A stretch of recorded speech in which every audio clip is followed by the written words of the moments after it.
Hey guys, क्या आप जानते हो इस तरह के सेंटेंसेस को इंग्लिश में कैसे बोलते हैं? जब आप किसी से कहते हो, मुझे कोई शौक नहीं है तुमसे बात करने का, मुझे कोई शौक नहीं है तुमसे लड़ने का, मुझे देर से उठने का शौक नहीं है, उसे क्रिकेट खेलने का शौक नहीं है। इस तरह के सेंटेंसेस को इंग्लिश में कैसे बोलते हैं? क्या आप जानते हो? नहीं जानते तो इस वीडियो को एंड तक देखिएगा। आज की इस वीडियो में मैं आपको बताऊंगा इस तरह के सेंटेंसेस को इंग्लिश में कैसे ट्रांसलेट किया जाता है। बहुत ही आसान से तरीके से समझेंगे इस बात को, रूल्स एंड एग्जाम्पल्स भी देखेंगे। तो आइए इस वीडियो को स्टार्ट करते हैं एंड सीखते हैं। गाइस, सबसे पहले मैं आपको बता दूं, इस तरह के सेंटेंसेस को इंग्लिश में ट्रांसलेट करना बहुत ही आसान है। इसके लिए आपने बस एक छोटी सी बात याद रखनी है। जब भी किसी हिंदी वाक्य में शौक है या शौकीन है दिखाई दे तो उसके लिए आप इंग्लिश में फॉन्ड ऑफ का यूज कर सकते हो। सिंपल भाषा में कहूँ तो किसी भी चीज के शौक को बताने के लिए इंग्लिश में फॉन्ड ऑफ का यूज किया जाता है। लेकिन यहाँ आपने एक बात याद रखना है, फॉन्ड ऑफ के बाद वर्ब की फोर्थ फॉर्म का यूज करते हैं, यानी V1 में आईएनजी लगाकर आईएनजी फॉर्म का यूज किया जाता है।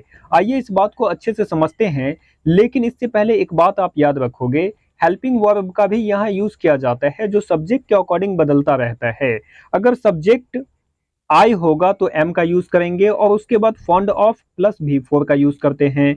अगर सब्जेक्ट ही, सी, इट और सिंगुलर नाउन यानी किसी भी व्यक्ति का नाम होगा, सलमान, मोहन, कोई भी एक व्यक्ति का नाम होगा, तो इसके साथ इज का प्रयोग करेंगे और साथ में फॉन्ड ऑफ प्लस V4 का यूज करेंगे। अगर subject you, we, they and plural noun होगा तो वहां आर का यूज करेंगे और साथ में फॉन्ड ऑफ प्लस V4 का यूज करेंगे।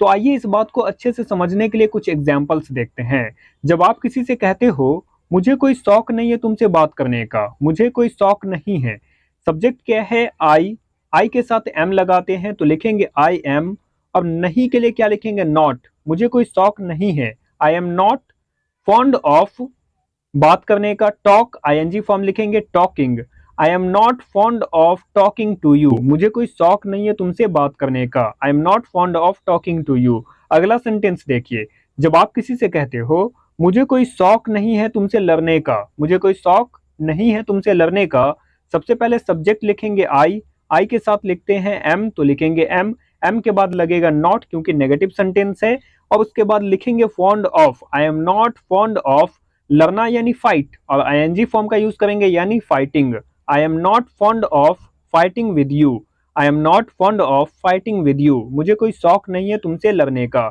अगला सेंटेंस देखिए, जब आप किसी से कहते हो उसे क्रिकेट खेलने का शौक है, सेंटेंस क्या है? उसे क्रिकेट खेलने का शौक है। सबसे पहले सब्जेक्ट लिखेंगे ही के साथ क्या लगता है? इज, तो हमने लिखा he is fond of playing cricket, he is fond of playing cricket. अगर इसी सेंटेंस को नेगेटिव बोलना हो, नेगेटिव फॉर्म में बदलना हो तो क्या लिखेंगे? उसे क्रिकेट खेलने का शौक नहीं है, तो क्या बनेगा सेंटेंस?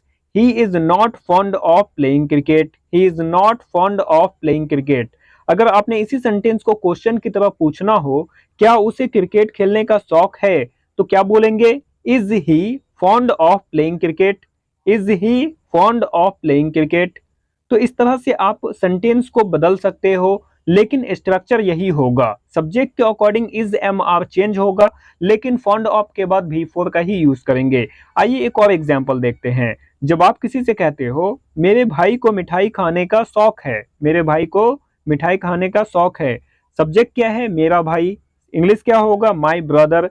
एक भाई है इसलिए यहां लिखेंगे is, my brother is fond of eating sweets, my brother is fond of eating sweets. इस तरह से आप इस स्ट्रक्चर का यूज करके लाखों सेंटेंसेस बना सकते हो। किसी भी चीज का शौक है उसे बताने के लिए इसी स्ट्रक्चर का यूज करते हैं।